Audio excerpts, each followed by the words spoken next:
guys are rubber right now. But as you get to my age or even younger than that, like through high school and college, that's gonna require a lot of either strength and mobility work, or you might have to look at your technique. Influence of speed, influence of potential, influence of success. Parents. I'm not going to tell you how to parent your children. I have no idea what that's like. This is just stuff that I've noticed over the years teaching golf. You know, I think the sooner that the kids can learn to be the CEO of their golf game, the better. The sooner that they can take ownership of their success and their failures. We allow them to have success and we allow them to have failures.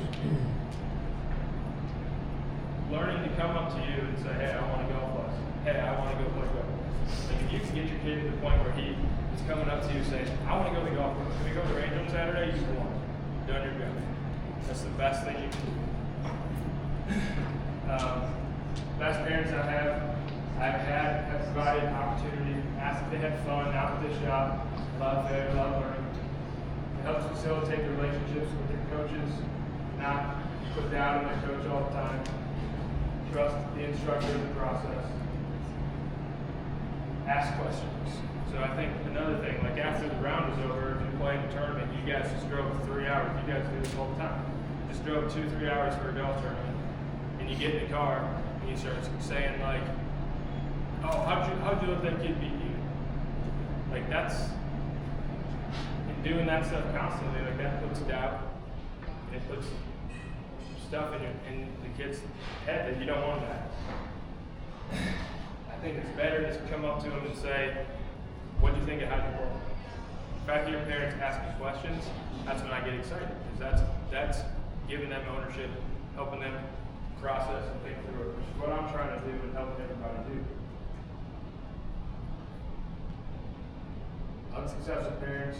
Oh man, I won't get into the story, but or name names, but there was somebody in Georgia whose dad would constantly come to lessons. Be like, "Oh, your rank went down last week. Rank went down last week. Rank went down last week." Like that's an awful place for a coach and a kid to be. Like, yes, your rank's going to go down. Right now, your leg is probably 1 inch longer than your other leg. You have an arm that's probably 2 inches longer than your other leg. Like, you guys are growing. Your body parts are changing constantly at this age.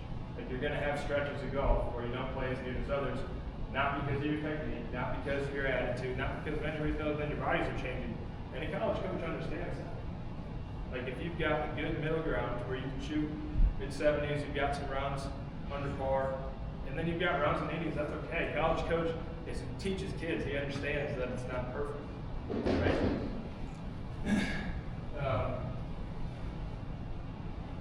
What unsuccessful parents, they want shortcuts, man. Some parents want shortcuts more than the kids want shortcuts. Stuff like, there's all sorts of stuff that goes into that, but I think we've got a big group of parents here. There's a really cool quote by Podrick Harrington, with like a short video on YouTube. If you get a chance tonight, remember this, go home and watch it. It's the best 2 minutes talking about how to be a parent in golf I've ever watched. Summer programs, and I'll email you guys this. So this would be the new stuff. This would be the player labs and the foundations. So for younger kids and people getting into it, we'll start off with how to practice, like learning how to practice efficiently, even where to go, where to stand, what clubs do I bring, stuff like that. That stuff's good to learn. Then chipping fundamentals, putting fundamentals, full swing fundamentals, golf course etiquette. And then we'll finish it with another parent junior event, which I really liked last year. We'll probably open into some more and do some handicap a little bit. We should be doing 2 or 3 of those. Those are fun. And for the player lab, on-course competition. And then we'll have June 25th, Tony will be here, I'll talk about that. And then on-course competition workshop, So, speaking to the people and the foundations, I have no idea who will be in what yet. There's a questionnaire and all that stuff. But if you want to be in the foundation stuff, that's a good place to be, is learning how to practice, learning how to grip it. Everybody should go through that once or twice in their life. Jack Nicklaus, every single year, he would take a break for 2 months, he'd meet his coach on the range, and he would walk him through how to hold it, how to stand, where the ball position goes, how to get in his address. The guy's got the most majors of anybody ever in history. And his coach would start the season teaching him how to put his hands on the club again. How crazy is this? And then for like the player lab, like,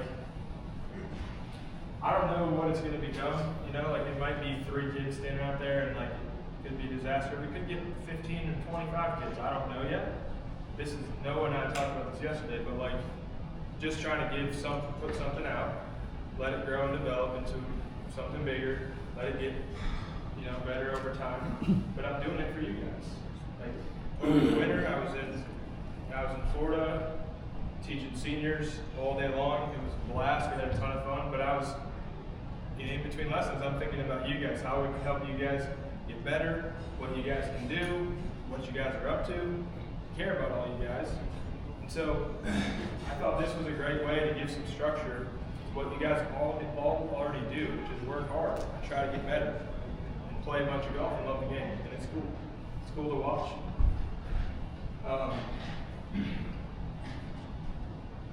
Yeah, so your level, I'm not going to charge you guys right now. I mean, if it gets really big, I'll definitely charge you eventually and try to weed some people out. But right now, I'm not going to charge anything.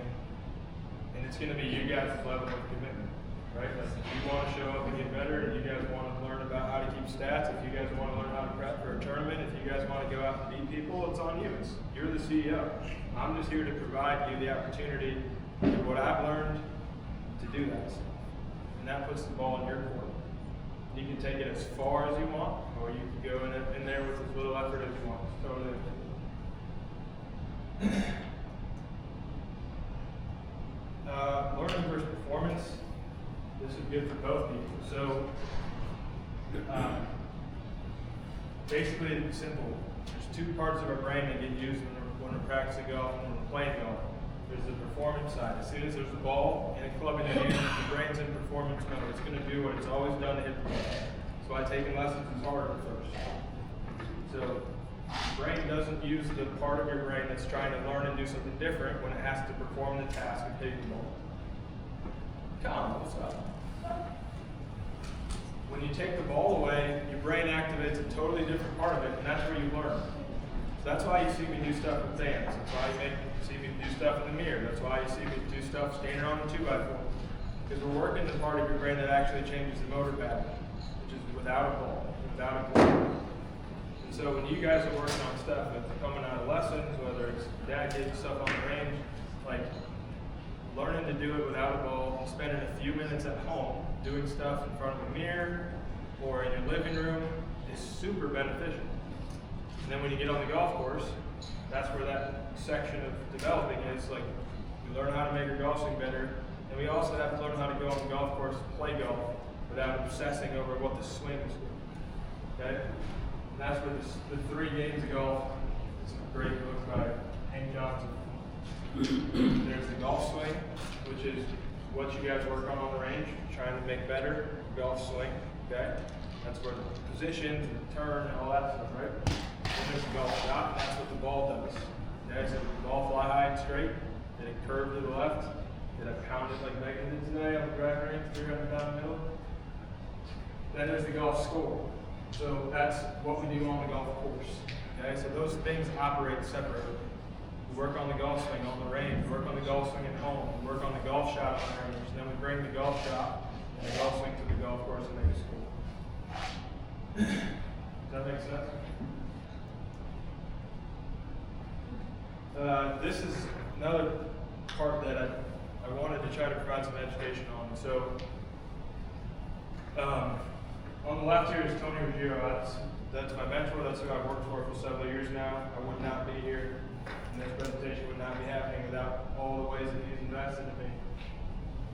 That's Colby Touye, Wayne Flint, Dr. Greg, Don Cooper, Jackson, and Morgan didn't make it because the slideshow was too big, but we all know that.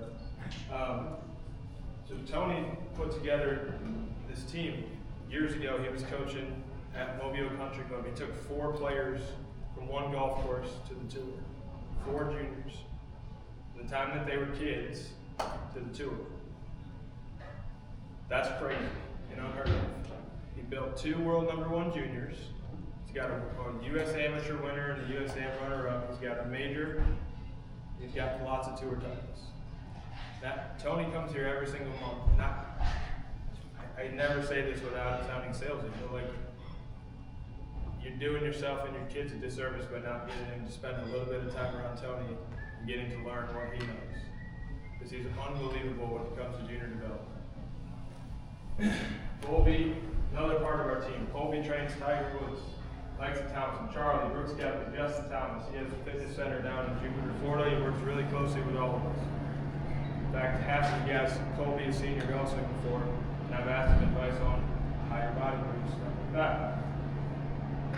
Wayne Flynn, Golf.com top 100 teacher, one of the best developmental teachers ever. I mean, in all the books, all the stuff. Unbelievable instructor. Dr. Eric Carpen's a mental coach. I have to talk to him like every week. He's my shrink. He works with tour players, college players, golfers at all levels on the mental side of the game. Not just like when you have the yips, but like, how should I think on the golf course? How should I prepare? How do I let these thoughts come, the negative thoughts, go through and in and out of my mind when I'm playing golf? Another great guy that's been here a couple times. Another great guy that we have access to here. Don Cooper, my favorite guy in the list. He won a caddy or won a major with Lucas Glover. Won caddies at Augusta National. He's won several tour events. He's here 2 or 3 times a year in the summer as well. It's hard to find a list of characters, because they are all characters.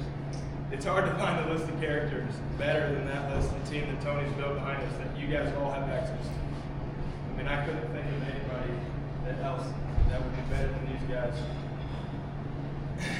Yes, it costs money. It's not cheap to spend time with them. Yes, they fly through all that stuff. But like, it's unbelievable how beneficial it is, how much they can help you, and the access to really, really, really good information can help. And I just have access to it. That's it. Just to close it out, there's a few things that I didn't add that I was thinking about. So like fitness stuff, who here wants to hit it further? Raise your hand. Come on. Sammy, you don't want to hit it further, you hit it far enough? Alright, so who here has done like speed training and stuff like that? Right? So that's good, so we're trying to hit it further. I think we need to be careful, one, about moving our bodies so hard that we can't stabilize all the muscles. People will get hurt doing that. And as junior golf grows and develops, and the Instagram and the social media and the YouTube and everybody tries to swing it harder, like, our bodies can't handle it. They can handle it to a point, but a lot of herniated backs, a lot of torn labrums, a lot of injuries right now in golf because people are swinging super hard, out of balance, don't really know how to stabilize it. So spending time in the gym, look, it's not like you gotta become Hulk Hogan, but like, each of you, if I've ever seen your golf swing, I'm sure you've heard it, or your coaches, each of you are going to have a couple of tendencies in your body. Whether it's your left leg's weaker than your right, whether you have some pelvic tilt, like where it's tilted the wrong way, whether it's bad hips or bad neck, like you need to understand what your body's limitations are and the specific limitations of them. Then you need to go and spend time in the gym and work on that stuff. That goes to all the kids. That's a huge deal. It's just as important to me as standing on the driver and hitting 600 balls. Your body does not get stronger ripping golf balls. A little bit, but your body's going to get stronger by making it stronger. And I think playing other sports, not being a one-sport pony, playing 2 sports in the winter, playing a sport in the winter and playing golf for the rest of the year, playing, volleyball, whatever you want to play, I think that's a big deal. You should play 2 sports. And then lastly, like, social media, golf, and stuff like that. Just like the Instagram and YouTube stuff.